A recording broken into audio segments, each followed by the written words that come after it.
Yerusalem, 6 Mei 2025. Langit Israel memerah bukan karena fajar, tapi karena lidah-lidah api yang tak kunjung padam. Kebakaran hutan terbesar dalam 1 dekade terakhir melanda kota suci Yerusalem dan sekitarnya, memaksa ribuan penduduk untuk mengungsi. Jalanan utama ditutup, perayaan kemerdekaan ke-77 Israel dibatalkan, dan pemerintah menetapkan status darurat nasional. Dari udara, tampak asap tebal menyelimuti lereng-lereng bukit. Api melahap kawasan hijau tanpa ampun, diperparah oleh angin kencang yang membuat penyebaran semakin tak terkendali. Kita kehilangan semuanya. Ini neraka, ujar seorang warga. Matanya merah bukan hanya karena asap, tapi juga karena duka yang mendalam. Bencana ini memicu tanggapan internasional. Israel memohon bantuan dari negara-negara sahabat. Sejumlah negara seperti Spanyol, Italia, Prancis, Ukraina, Rumania, dan Kroasia mengirimkan pesawat pemadam dan tim bantuan.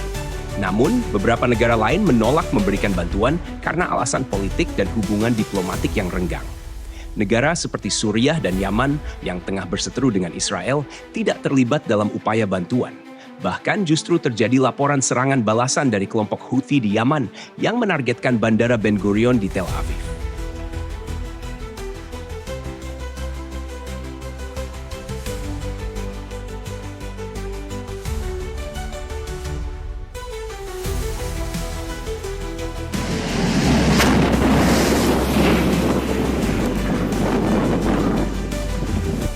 Di lapangan, para petugas pemadam kebakaran bertarung dengan kobaran api seolah melawan naga tak bertuan. Kepala Pemadam Israel, Eyal Kaspi, dalam konferensi pers mengatakan cuaca sangat ekstrem. Angin dan suhu tinggi membuat upaya pemadaman hampir mustahil. Perdana Menteri Benjamin Netanyahu menegaskan bahwa prioritas utama adalah melindungi Yerusalem. Kita sedang menghadapi cobaan besar, dan keselamatan rakyat adalah segalanya, ujarnya. Catatan kaki sejarah. Ironisnya, api yang membakar tanah ini bukan hanya berasal dari gesekan ranting dan panas musim panas, tapi juga dari bara konflik geopolitik yang sudah lama membara. Di tengah bencana alam, dunia pun dihadapkan pada kenyataan. Solidaritas antar bangsa masih bisa dipadamkan oleh sekat-sekat politik. Kini, Israel berjuang bukan hanya melawan api di hutan, tapi juga api dalam relasi internasionalnya. Sementara itu, rakyat sipil seperti selalu menjadi korban pertama dan terakhir dari segala bentuk bencana, alam maupun buatan manusia.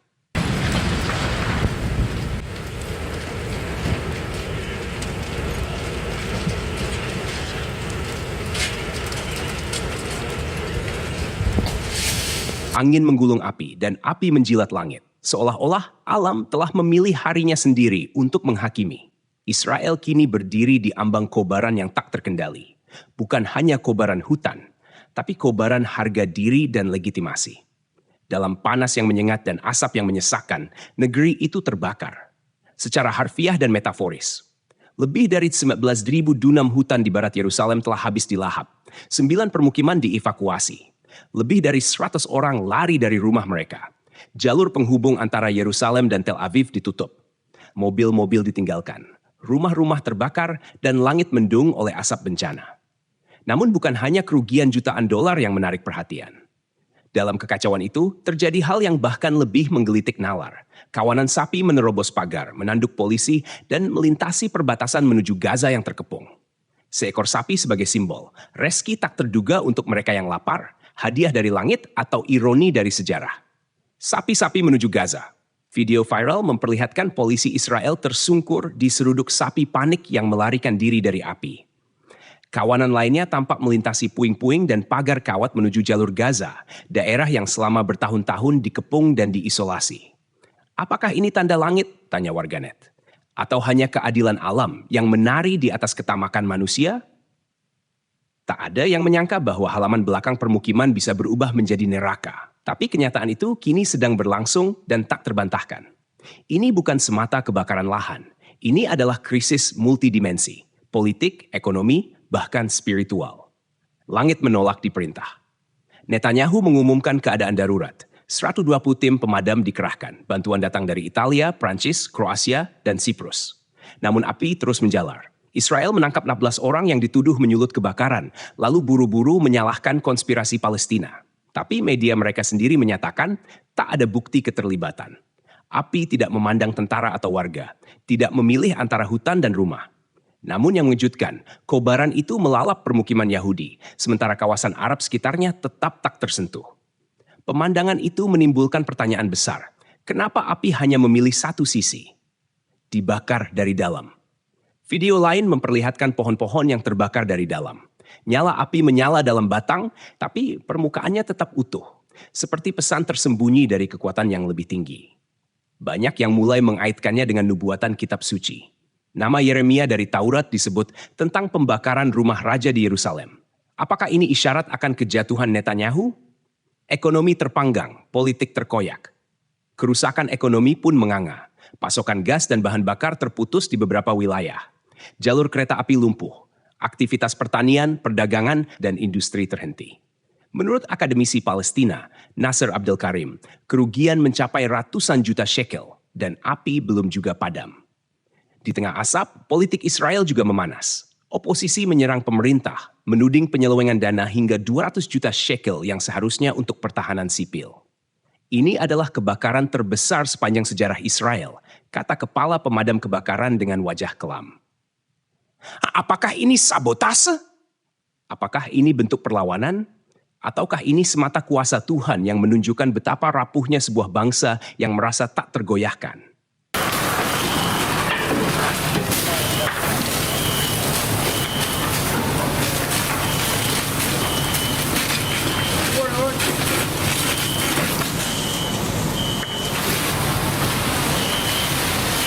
Belum selesai berjuang memadamkan api, badai pasir menyapu sebagian wilayah, meski hanya berlangsung beberapa jam. Namun dampaknya cukup memberi tekanan tambahan pada kondisi negara yang tengah rapuh. Kini, bencana baru datang menggulung dari langit. Banjir besar dan hujan es yang mengguyur wilayah selatan Israel. Kota Dimona yang berada di padang gurun Negev menjadi titik terdampak parah. Ironi yang memukau. Gurun yang gersang, kini justru tergenang air. Polisi memperingatkan warga untuk menjauhi daerah rawan banjir, sementara infrastruktur kewalahan menampung debit air yang turun secara ekstrem. Curah hujan yang tinggi dan fenomena hujan es tak biasa semakin memperburuk situasi. Pola aneh, mengikuti jejak bencana di Amerika Serikat. Menariknya, rangkaian bencana yang melanda Israel mencerminkan pola yang sebelumnya terjadi di Amerika Serikat, mitra setia mereka dalam banyak operasi militer. Di AS, kebakaran masif disusul badai dan banjir yang bahkan membuat air membeku akibat suhu ekstrem. Apakah ini sekadar kebetulan atau alam sedang menyampaikan sesuatu? Di tengah derita Israel, Gaza dikepung kelaparan. Sementara Israel bergulat dengan bencana, warga Palestina di Gaza terus berjuang dalam kondisi mengenaskan. Serangan udara, blokade ketat, dan kelaparan menggerogoti hari-hari mereka. Sejak Maret lalu, bantuan kemanusiaan terus tertahan di perbatasan. Anak-anak Gaza menghadapi ancaman kelaparan, penyakit, dan kematian dalam diam yang memilukan. Direktur Eksekutif UNICEF, Catherine Russell, menyebut bahwa tidak ada pembenaran atas penderitaan yang terus dialami anak-anak di Gaza. Setiap hari yang berlalu tanpa bantuan, mereka semakin mendekati jurang kematian. Katanya dalam pernyataan tegas. Laporan terbaru menunjukkan warga Gaza mulai menjarah toko dan dapur umum demi bertahan hidup. Ini sinyal bahaya. Bukan hanya soal makanan, tapi soal harapan yang hilang, ujar Amjad Al-Syawa, Direktur Organisasi Kemanusiaan di Palestina. Peringatan alam dan panggilan nurani. Krisis yang menimpa Israel, baik dari kekuatan militer maupun dari tangan alam, menimbulkan tanya, apakah ini sekadar musibah atau peringatan atas langkah yang telah mereka ambil? Dunia menyaksikan, bumi pun tampaknya bersuara. Kini, harapan terbesar tertumpu pada diplomasi dan kemanusiaan.